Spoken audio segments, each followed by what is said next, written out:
kids! This is Princess Readalong and The Taste from Kids Reading Corner 207, and today we're going to read The Circus Ship, written and illustrated by Chris Van Dusen. 5 minutes off the coast of Maine and slightly overdue, a circus ship was steaming south in fog as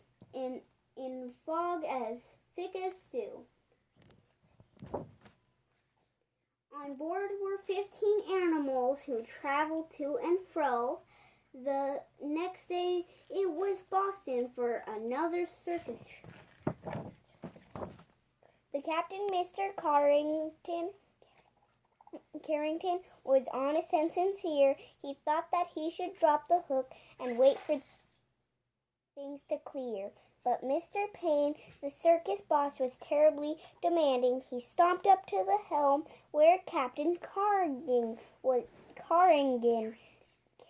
was standing and screamed, "Don't stop! Keep going! I've got a show to do! Just get me down by Boston town tomorrow, sir, at 2. There then came a crash, an awful bash. Things flew into the air. The ship had smashed into the ledge that no one knew was there.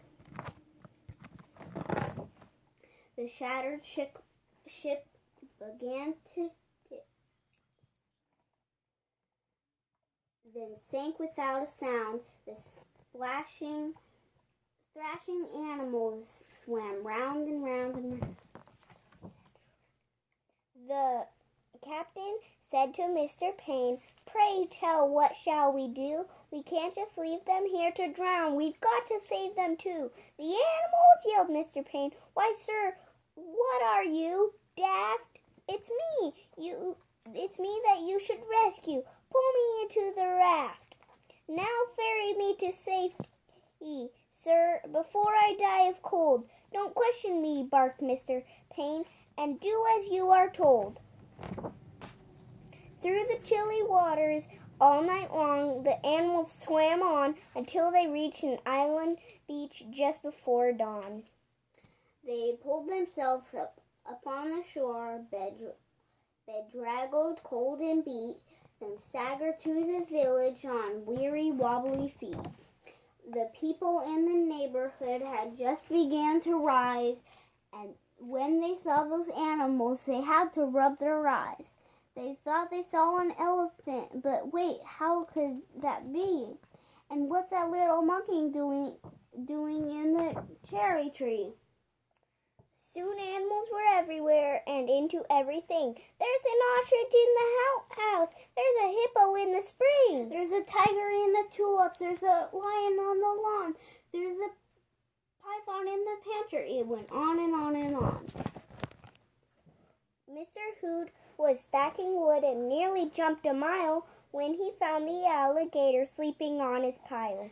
And Miss Dotty Daly, who grew daisies by the bunch, discovered that the zebra had been eating them for lunch. And Miss Fanny Feeney found, according to the rumors, the silly circus monkey swinging in her bloomers. But everything changed quickly, like the turning of the tide. The night of the abbot's shed caught fire, with Emma Rose inside. From high above the abbot's farm, the tiger saw the shed. The sight of smoke and fire triggered something in his head. He jumped through the flames 1,000 times back into his circus days. So he ran past all the people, and he leapt into the blaze. Then everybody panicked. "Help, help, what can we do?" When from the raging fire something big burst into view. It was the most amazing sight, and everyone froze when they saw the tiger saving little Emma Rose. The tiger's risky rescue changed everyone's mind. The animals weren't bothersome. The animals were kind. And so they lived together, side by side. They got They got along. It didn't seem like anything could possibly go wrong. Then Little Red the messenger came running with the word.